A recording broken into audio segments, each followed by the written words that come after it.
throwing together a quick begin lock, right? So I'd open up your lock sound. Grab some of that, copy it, close this out, take like a clash,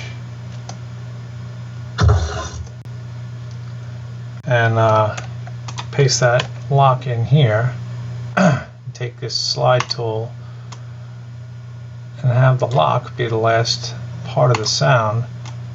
Fade this in and listen to it. That would be a good begin lock, because then if we take lock, all, copy, right? If we stuck lock down here, let's just keep it visual, like the board is playing these in this order. So these two will get mixed into one new, oh, I could just do it, I guess. Hold on, let's do mix and render to new track. Okay, I'm gonna mute this and mute this. So this is now what the export would sound like.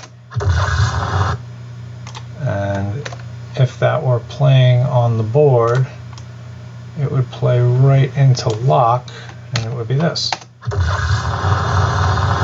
Seamlessly. So yeah,